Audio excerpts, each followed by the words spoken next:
46절. 다 찾은 줄 알고 한 절씩 계속해서 읽겠습니다. 예수께서 나가사 습관을 쫓아 감난산에 가시네. 제자들도 쫓았더니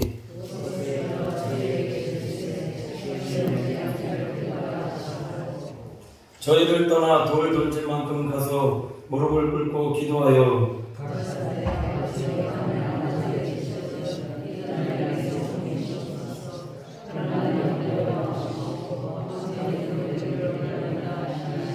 사자가 하늘로부터 예수께 나타나 힘을 돕더라.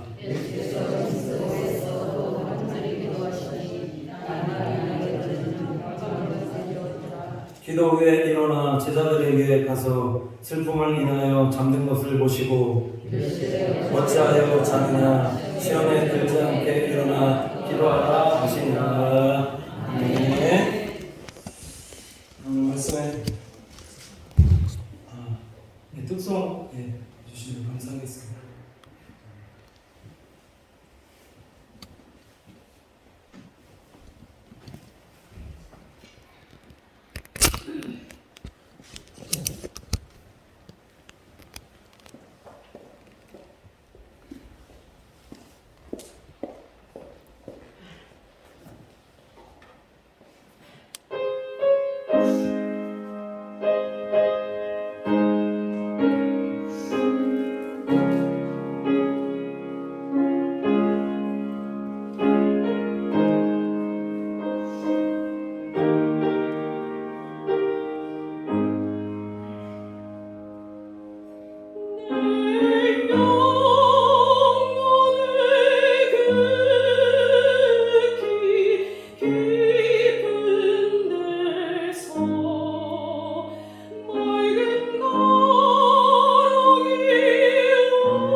하나님께서 기뻐 받아주셨으라 믿습니다. 한 분 부르셨는데 약간 딱 쳐서 스피커 들어오는 것처럼 그런 느낌이었습니다. 자, 우리 옆에 분 보시면서 인사하도록 하겠는데요. 사랑하고 축복합니다. 인사 더 하도록 하겠는데 평안할 때일수록 더 잘합시다. 평안할 때 장치라는 제목으로 말씀 전하겠습니다.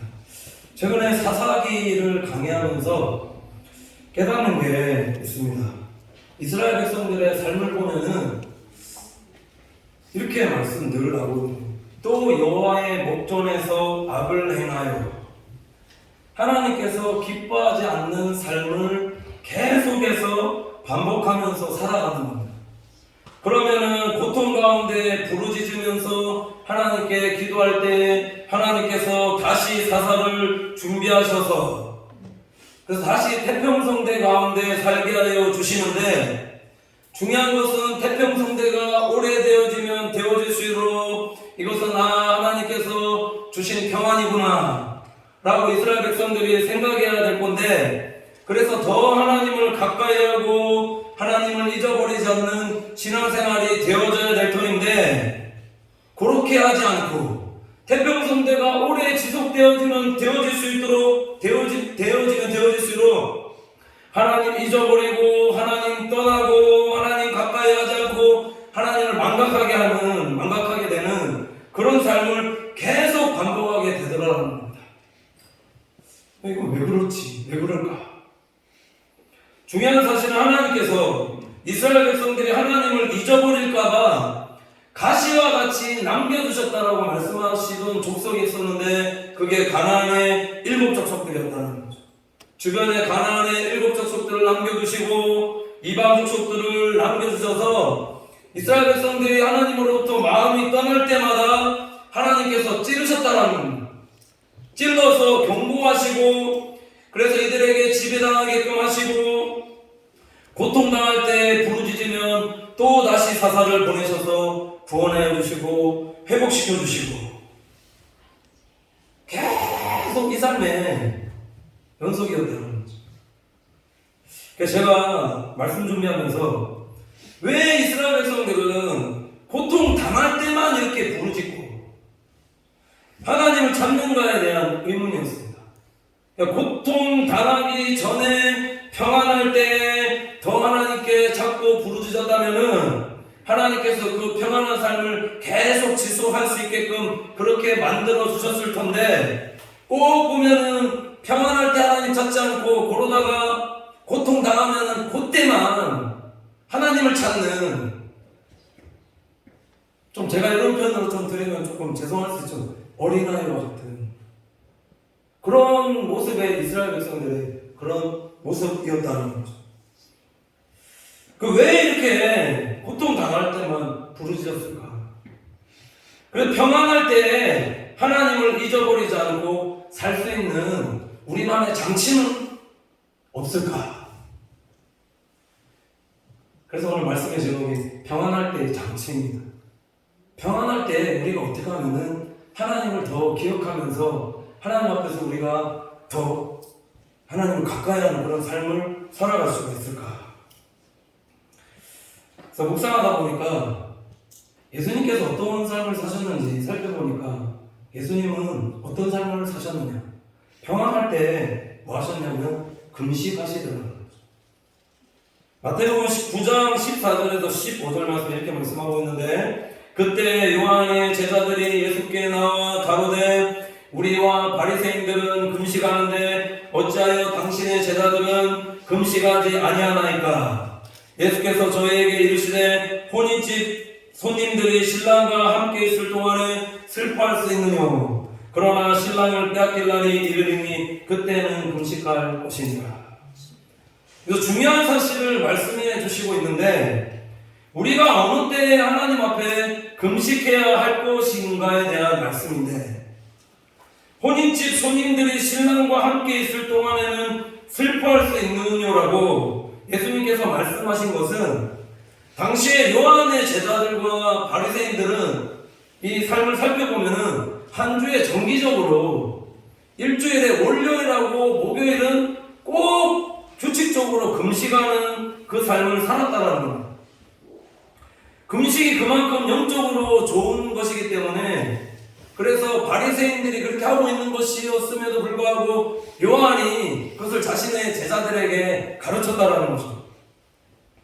그런데 예수님께서는 언제 금식하라고 그렇게 말씀하셨는가 보시면 오늘 본문상으로 말씀을 드리면 신랑을 빼앗길 날이 이르리니 이렇게 말씀하시고 있습니다. 문자적으로만 보면은 예수님께서 십자가 위에서 달려 돌아가실 그때에 예수님께서 금식하라고 이렇게 말씀하셨는데 요 문자적인 의미로만 보면 그럼 십자가에 달려서 돌아가셔서 죽고 부활하신 게 3일밖에 안 되는데 문자적으로만 보면 그러면 금식을 3일만 할 것인가? 그거는 아니다라는 거죠. 그럼 뭐냐?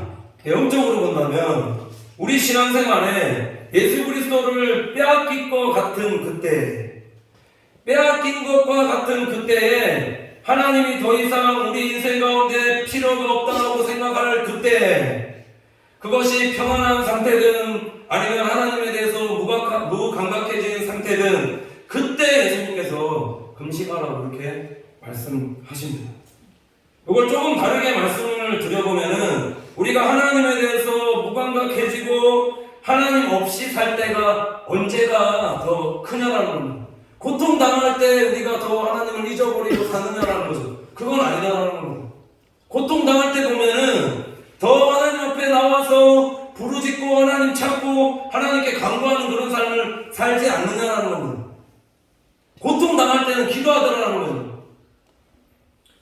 그런데 고통당할 때보다 어느 때 기도하지 않느냐? 평안할 때입니다. 평안할 때 꼭 건강만을 위해서만이 아니라 형식적인 금식이 아니라 주님을 잃어버리게 되어졌을 때 그때 예수님께서 금식하라고 이렇게 말씀하셨다는 거죠. 평안할 때 언제입니까? 눈물이 사라지고 하나님 앞에서의 감사의 눈물이 사라지고 하나님에 대한 감격이 사라지고 감사가 사라질 때에 세상적인 평안으로 충만해진 그때에 금식할 수 있는 성도가 하나님 앞에서 지혜로운 삶을 살아가는 성도의 모습이라고 믿습니다. 금식 많이 해보셨죠? 저도 금식 예전에는 좀 자주 했던 것 같은데 저 아는 형님하고 저 여기서 가까운 사무청에 신학교 다닐 때 금식하러 많이 다녔습니다. 근데 오늘 말하면 금식이라기보다도 금식이죠. 하루 정도는 좀 참을 수 있을 것 같은데 이틀 지나고 나니까 같이 갔던 형님이 고제수 사왔는데 같이 오셔서 저한테 너무 배고프다. 그만하자. 그래서 이제 고제수 사셨는데 내려가면서 어디 편의점이 있었습니다. 편의점 들어가서 거기서 제가 산 게 아니라 저는 운전했기 때문에 쌀과자 하나 사와서 찢어서 그거 나눠 먹는데 하나 딱 종이로 이거 비닐봉지에 싸져 있었죠. 그거 까서 입에 칵 깨무는 순간에 눈물이 쭉 나오는 거예요. 금식이 일상에 대한 감사를 회복할 수 있는 성도들에게 주신 하나님의 축복이다라는 거죠.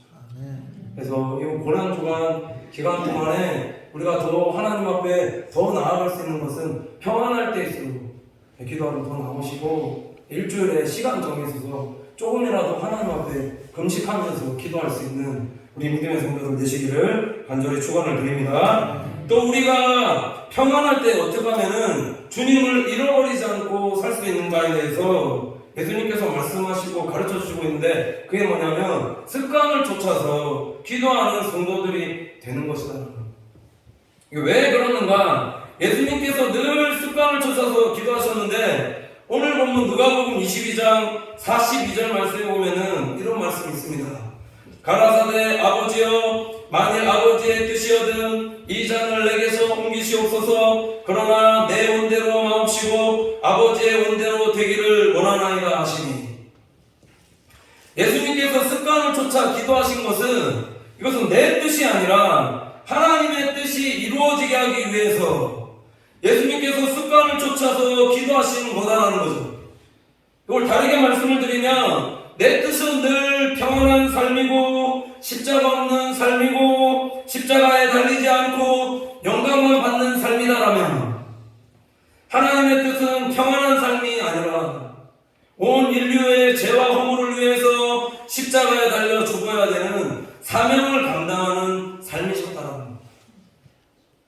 사탄이 언제 우리에게 가장 유혹을 많이 할까요? 십자가를 내려놓고 사명을 내려놓으라, 그렇게 유혹하지 않겠느냐는 겁니다. 고통의 때가 아니라 평안할 때에 우리에게 더 많은 유혹으로 다가온다는 거죠. 마태복음 16장 23절에 그래서 예수님께서 이렇게 말씀하셨습니다. 예수께서 돌이키시며 베드로에게 이르시되 사탄아 내 뒤로 물러가라. 너는 나를 넘어지게 하는 자로라. 내가 하나님의 일을 생각지 아니하고 도리어 사람의 일을 생각하는도다 하시고.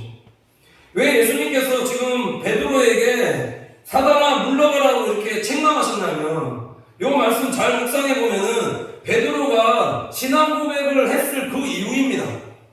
주는 그리스도시요 살아계신 하나님이 아들이시니다라고 고백한 이후에, 그 이후에 예수님께서 지금 이 말씀 하셨다는 거죠. 마태복음 16장 21절에서 22절 말씀은 이렇게 말씀하고 있는데, 이때로부터 예수 그리스도께서 자기가 예루살렘에 올라가 장로들과 대제사장들과 서기관들에게 많은 고난을 받고 죽임을 당하고 제3일에 살아나야 할 것을 제자들에게 비로소 가르치시니. 베드로의 이 신앙 고백 이후에 예수님께서 십자가에 달려서 순환받으시고 죽임당하시고 돌아가게 되어질 것이라는 사실을, 이 사실을 비로소 가르쳐 주셨다라는 겁니다. 그런데 베드로가 어떻게 했느냐? 베드로가 예수를 붙들고 강하여 가로되 주여 그리하지 마옵소서, 이 일이 결코 주에게 미치지 아니하리이다.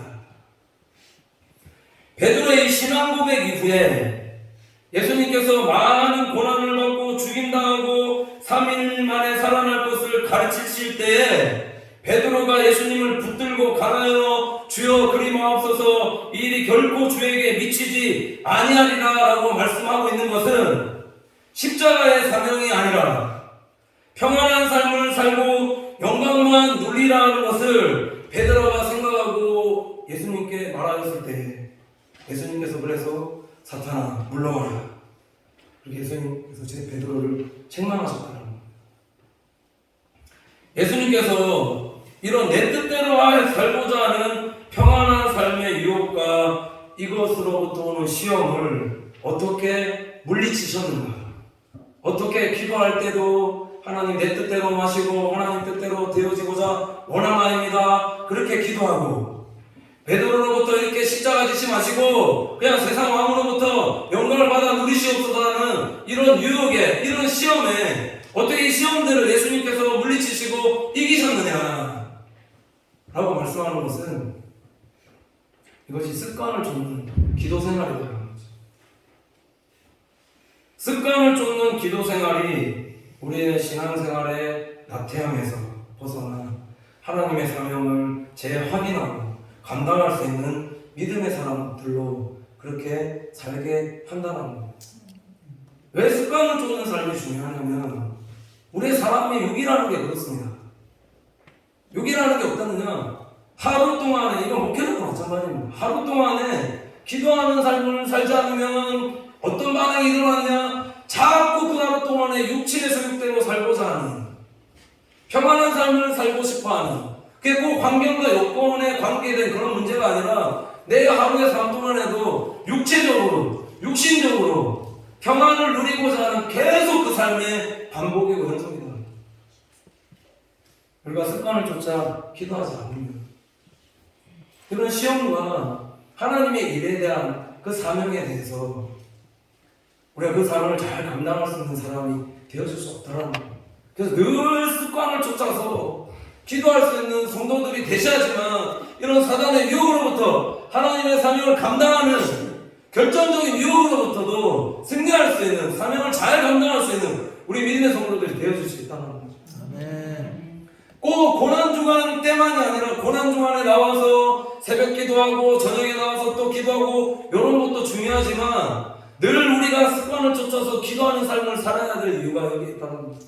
하루라도 우리가 기도하지 않으면, 하루라도 하나님의 음성을 듣고 우리가 신앙생활을 하지 않으면 우리 인생에 늘 실패하는 것을 우리가 경험하지 않는다는 겁니다. 기도하는 이유는 내 생각과 내 방법과 계획을 내려놓고 하나님의 음성 듣고 하나님께서 방법 가르쳐 주실 때 그 방법대로 행할 때 우리 인생에서, 우리의 삶에서, 우리의 신앙생활에서 늘 승리하게 되어지는 것들을 예수님께서, 하나님께서 경험케끔 해주신다는 거예요. 그렇기 때문에 기도해야 된다는 거예요. 마지막으로 우리가 또 평안할 때 어떻게 하면 주님을 잃어버리지 않는 삶을 살 수 있는가? 그것은 선지자입니다. 하나님의 사람을 가까이 합니다. 다윗이 이스라엘 백성들의 통일왕국의 왕이 되었을 때, 모든 것을 다 이루게 되었을 때, 평안한 삶을 살게 되었을 때 찾아온 것이 뭐였냐면은 이게 사사시대의 연속이었다라는 거죠. 늘 사울왕에게 쫓기고 어떤 블레셋 족속들에 쫓기고 대적들에 쫓기고 할 때는 하나님 앞에 그렇게 기도하면서 늘 기도하는 삶을 살았던 다윗이라는 사람이 30세에 동일왕국의 왕이 되고 이제 이룰 거 다 이뤘다 생각하니까 찾아온 것이 있었는데 그게 뭐냐면 영적인 음란이었다. 여호와의 목전에서 또 악을 행하는, 여호와의 목전이라 말씀하거든요. 왜 목전이라 말씀하냐면 하나님께서 지금 다 보고 계신다는 거예요. 다윗의 일주석을 다 지금 보고 계심에도 불구하고 또 여호와 앞에서 악을 행하는 사사시대의 삶을 끝내라고 사울왕을 세우시고 다윗을 세웠는데 그 삶이 끝나지 않더라고요. 이스라엘 백성들과 똑같은 그런 삶의 모습을 가지고 살아가더라는 거죠. 그래서 어떤 제약을 보면은 사무엘하 11장 2절에서 4절 말씀을 이렇게 말씀하고 있는데, 저녁 때에 다윗이 그 침상에서 일어나 왕궁 지붕 위에 거닐다가 그곳에서 보니 한 여인이 목욕을 하는데 심히 아름다워 보이는지라. 다윗이 보내어 그 여인을 알아보게 하였더니 고아되 그는 엘리암의 딸이요 햇사람 우리아의 아내 밧세바가 아닙니까? 다윗이 사자를 보내어 저를 자기에게로 데려오게 하고 저가 부정함을 깨끗게 하였으므로 더불어 동침하매 저가 자기 집으로 돌아가니라. 이게 뭘 의미할까요? 평안해지면, 내가 영적으로 평안해졌다라고 혹시나 느끼시는 분들이 계시다면 그걸 어떻게 깨달을 수 있느냐? 내가 성령의 소욕보다 육신의 소욕을 더 쫓아서 삶을 살아가고 있는 것을 삶 속에서 그쪽으로 많이 더 만약에 내가 살고 있다면, 이거 내가 지금 영적으로 지금 평안한 삶을 살고 있구나, 하나님 앞에 돌아가야 할 때이구나라는 것을 깨닫는 성도들이 되셔야 된다는 거예요. 참 희한하죠. 갈라디아서도 그렇고 로마서도 그렇고 공통적으로 얘기하는 것은 이스라엘 백성들에게, 하나님의 백성들에게 성령의 소욕을 쫓지 않고 삶을 살게 되면 나타나게 되는데, 그게 뭐냐면 육의 소욕을 쫓아서 늘 살게 되는 삶을 살게 되는데, 그 처음으로 나타나는 것이 그게 음란이다. 여기서 보면 밧세바가 아니니까 여기서 멈췄어야 된다는 거죠. 근데 다윗이 어떻게 했냐면 사자를 보내어 저를 데려오게 하고 부정을 씻었으니까 그래서 동침했다 말씀하거든. 육의 소욕대로 사니까, 평안하니까 어떤 삶을 사느냐? 하나님을 떠나고. 그러면 하나님을 떠나게 되면 어떤 신이 또 찾아오냐면 바알과 아세라 신.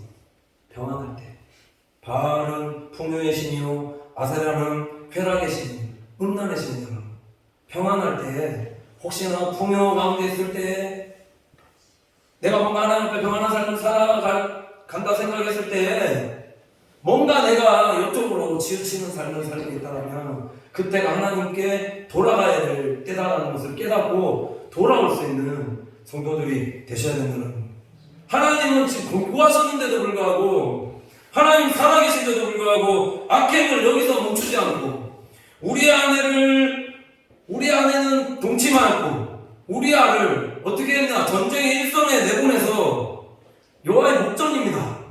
다 보고 계신데 하나님 안 보고 계시다 생각하니까 여호와의 목전에서 계속 우리 아를 전쟁의 일선에 보내서 요압 장군하고 내통하고, 그래서 죽게끔 만들고, 죄악을 은폐하려고 그렇게 했을 때 하나님께서 어떻게 하셨느냐, 나단 선지자를 보내서 비유를 통해서 다윗을 책망하시고 잘못을 깨닫게끔 하셨다는 거예요. 하나님께서 잘못을 행할 때 바로 다른 족속에게 넘기는 것이 아니라 이렇게 계속 하나님의 방법으로 선지자를 통해서든 말씀을 통해서든 하나님께서 경고하신다는 거예요.